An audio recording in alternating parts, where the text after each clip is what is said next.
Ya, assalamualaikum warahmatullahi wabarakatuh.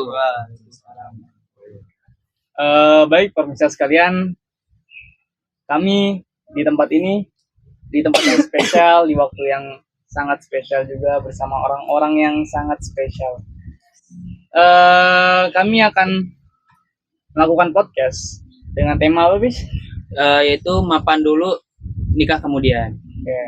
Ini tema yang menarik nih, apalagi di kalangan kita yang kalangan Gen Z ini ya. Betul. Ada yang udah berkepala dua, betul. Ada yang masih di bawah umur. Waduh, di bawah umur. Benar nih, 17 tahun. Oke. Pada topik ini belakangan ini banyak isu-isu menarik ya. Kalau orang dulu tuh banyak orang-orang yang menikah dulu sebelum mapan. Nah, tapi di zaman ini nih seperti terbalik. Betul. Banyak orang yang malah enggan menikah. Betul. Menunda menikah. Apalagi terutama perempuan-perempuan yang mungkin udah punya finansial yang tinggi dan mereka yang perempuan itu merasa sudah cukup dengan finansialnya. Jadi tidak perlu punya pasangan lah gitu kan. Menurut kalian nih, pendapat kalian. Kan kalau mapan dalam Islam itu nggak harus yang tajir melintir ya. Mapan dalam Islam itu yang penting cukup dalam hal mental, dalam agama, dan juga materi. Cukup untuk menafkahi istri dan anak-anaknya. Jadi nggak usah tajir melintir, mempunyai kolam renang di rumahnya bisa, atau mobil mewah gitu kan. Naik Alphard, Pajero itu nggak harus. Nah, itu menurut Islam. Tapi saya mau tahu nih dari bintang tamu ini tapi sebelum kita melempar jawabannya, melempar pertanyaan, kita ingin tahu dulu nih bintang tamunya siapa aja nih. Mungkin bisa perkenalan dulu gitu kan. Mungkin dari ini dulu. Oke, jadi perkenalkan, nama saya Ardana Prasetya. Sebelah saya, boleh lanjut. Perkenalkan, nama saya Fazil Melandri, dan perkenalkan nama saya Rangga Ali Panca, dan saya Muhammad Rizky Saputra. Ya, di sini kami sebagai host dan juga co-host, yaitu saya Hafiz Mahawinarso. Saya Muhammad Haidar Trizda Saputra. Oke, mungkin sekian ya perkenalan dari kami. Lanjut kepada pertanyaan tadi. Ya, apa sih itu mapan menurut kalian? Definisi mapan menurut kalian itu seperti apa? Siapa dulu nih yang mau tanya? Tapi boleh Mas Dana. Definisi mapan menurut saya mungkin ya. Mapan itu bukan berarti kita harus kaya, kita harus punya segalanya yang mewah, gitu bukan. Tapi kalau mapan menurut saya adalah ketika seorang itu bisa mencukupi kebutuhannya dan bahkan dia bisa menafkahi seseorang, itu baru bisa disebut mapan menurut saya. Berarti nggak harus yang sampai punya segala kemewahan gitu, mungkin mobil mewah. Oke, baik. Kalau Mas Fajar, gimana nih Mas Fajar? Kalau menurut saya mapan itu ya cukup ada, nggak perlu mewah gitu. Jadi kayak mobil ya udah ada, nggak perlu yang mewah. Rumah juga ada, nggak perlu yang mewah gitu. Dan ya cukuplah buat kehidupan sehari-hari bersama si pasangannya tersebut. Jadi kita harus mencukupi ya dari tempat tinggal, makan, dari pangan, sandang, papan ya. Betul sekali. Itu menarik sih, bagus, itu pendapat yang bagus. Coba lanjut ke Mas Aris, gimana Mas Aris? Oke, menurut saya sendiri sih, saya setuju dengan pandangan mereka. Dimana kalau mapan itu bukan berarti harus punya barang-barang mewah. Kita itu hanya perlu mencukupi kebutuhan hidup sehari-hari, bulanan, sambil mempunyai tabungan yang cukup untuk di kemudian hari. Seperti misalkan ada sebuah musibah, kita masih punya cadangan. Itu saya sebut sebagai mapan. Karena biasanya orang-orang zaman sekarang itu bahkan nggak punya sebuah tabungan. Benar gitu sih. Benar ya. Bagus banget nih pendapat dari 3 orang ini. Sekarang Mas Raka Ali Panca. Apa sih pendapat Mas ini? Oke, jadi menurut saya mapan tuh ibarat ketika kita sudah bekerja dan kita mendapatkan gaji. Nah, gaji itu kita pakai untuk kebutuhan sehari-hari, dan itu lebih dari cukup. Misalnya kita punya gaji patokanlah 10 juta. Tapi kita sudah cukup dalam 5 juta itu. Jadi ibarat kita punya gaji double. Nah, gaji double itu bisa kan dijadikan tabungan kan. Nah, menurut saya jika seseorang punya uang dan itu melebihi kebutuhan sehari-hari, itu saya sudah bilang mapan. Karena dia sudah merasa cukup dan bahkan lebih dah. Nah, itu menurut saya tuh mapan seperti itu. Oke. Oke, menarik. Oke, Mas Hafiz, tadi kan udah tuh definisi mapan menurut masing-masing. Selanjutnya, apa nih pertanyaan kita selanjutnya nih? Oke, setelah tadi kita membahas soal definisi mapan ya, menurut pandangan kalian semua, pertanyaan selanjutnya gini, apa sih bahaya kita kalau misalnya menunda pernikahan dan juga risiko kalau misalnya kita itu terlalu terburu-buru gitu pengen nikah? Nah, mungkin sebelumnya kan awal dari Mas Dana ya, kita mulai dari Mas Arif dulu. Apa menurut Mas Arif? Menurut saya sendiri ya, kalau misalkan kita terlalu lama dalam melakukan sebuah pernikahan, itu kasihan dengan keturunan yang nantinya itu akan lahir. Misalkan kita misalkan kita nikah di umur 40. Maka kita kan paling tinggi umur paling 60 sampai 70 tahun ya. Betul. Rata. Jadi kita tuh nggak bisa ngelihat anak kita tumbuh dewasa dengan umur yang memadai gitu. Belum lagi kan kita membutuhkan tenaga untuk bekerja lagi. Umur segitu mah nggak bisa kerja lagi kan. Udah waktunya istirahat ya. Waktunya pensiun. Benar. Jadi ya gitu, kita kasihan dengan anak-anak yang akan lahir nanti. Terus selanjutnya kalau misalnya resiko kita terlalu tergesa-gesa, Kalau tergesa-gesa itu sebenarnya kita kalau sendiri kita itu mempunyai waktu untuk meningkatkan diri lebih baik gitu. Kalau misalkan ada pasangan itu biasanya timbul sebuah peraturan baru yang dimana pasangan sendiri misalkan tidak membolehkan untuk keluar kemana atau kemana gitu, membuat batasan gitu, Oke, membatasi kita. bagus banget jawabannya ya Mas Haris. Lanjut nih. Coba dah Mas Fajar, gimana sih Ya, Mas Fajar? gimana? Menurut Mas Fajar gimana sih kalau misalnya Ya, menurut saya sih itu kan bakal apa ya, maksiat gitu kan. kalau ketika kita menunda pernikahan ya? Ya, terus kalau sudah punya rencana matang itu takutnya di sisi kedua belah di kedua belah pihak itu nanti bakal kecewa gitu kalau menunda-nunda gitu. Terus lingkungan dan keluarga juga pasti bakal menekan kan gitu kan. Kalau untuk resikonya sih mungkin kalau apa tadi resiko kalau kita tergesa-gesa gitu ya, mungkin jadi kita tuh belum mengenal satu sama lain gitu. Benar-benar. Mungkin itu aja sih menurut saya. Oke. Bagus ya pendapatnya dari Mas Fajar.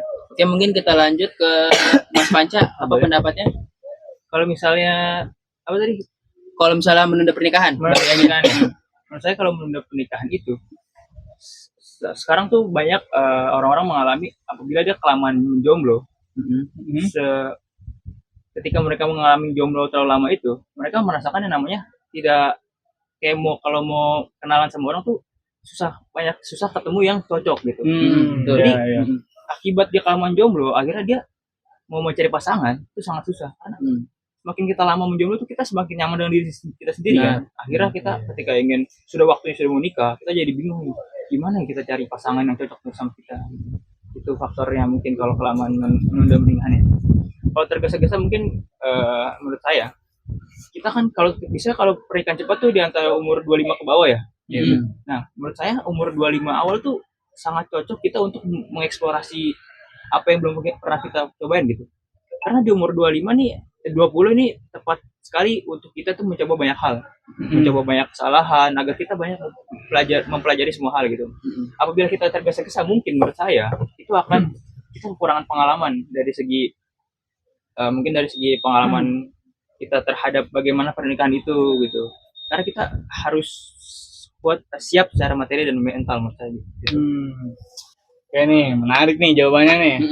Nah, kan kalau ketiga orang sebelumnya ini itu menurut laki-laki ya?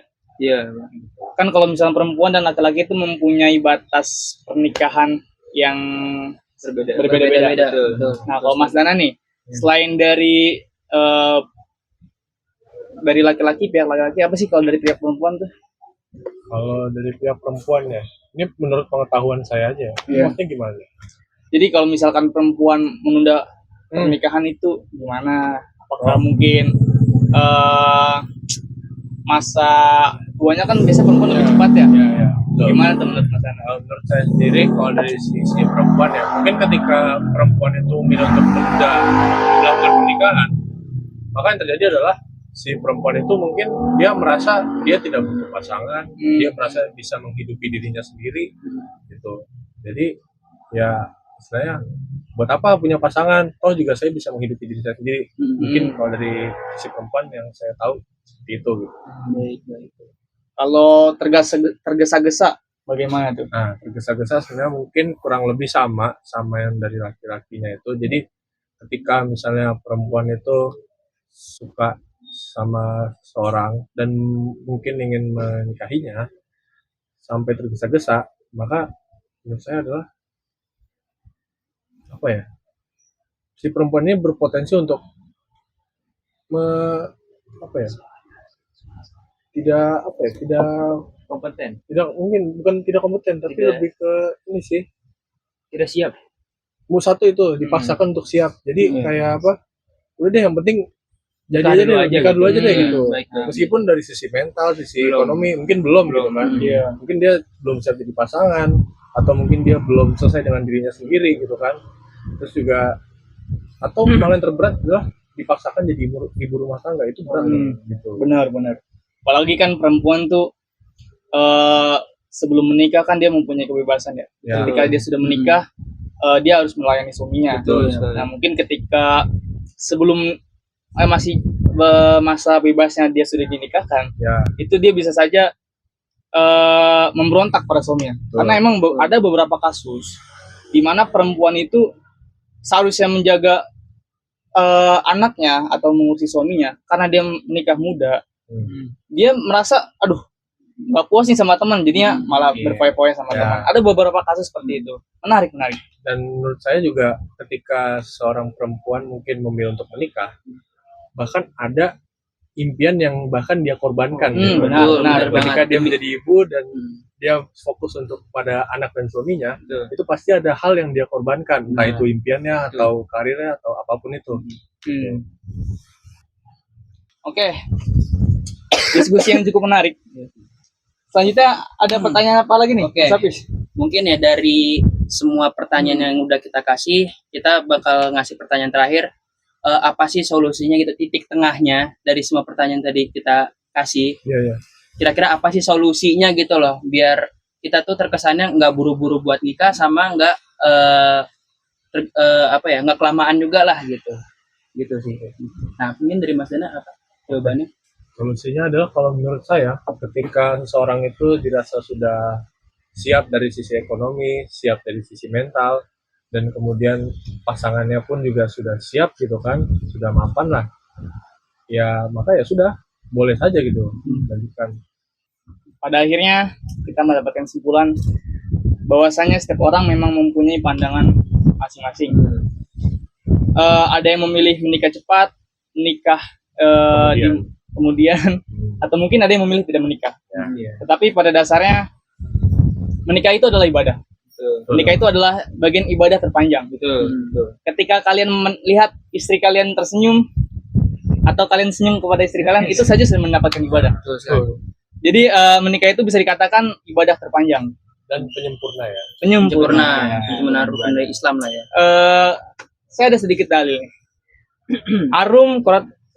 Quran surat Arum ayat 21 yang artinya, dan di antara tanda-tanda kekuasaannya ialah dia menciptakan untukmu istri-istri dari jenismu sendiri, supaya kamu cenderung dan merasa tentram kepadanya, dan dijadikannya di antaramu rasa kasih dan sayang.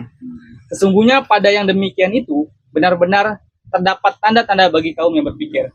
Nah, kita sebagai kaum yang berpikir, maka kita harusnya sudah bisa menafsirkan apa sih itu manfaatnya nikah. Tadi dari kata yang didiskusikan tadi, kita dapat mencegah itu maksiat. Kita dapat mendapatkan dorongan untuk lebih semangat beribadah, untuk lebih semangat hidup.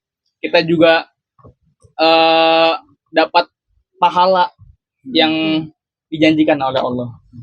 Oke, mungkin itu saja yang bisa kita diskusikan ya. Kita akhiri. Terima kasih untuk teman-teman yang sudah memerhatikan atau menonton dari podcast kami ini. Kita akhiri. Wassalamualaikum warahmatullahi wabarakatuh.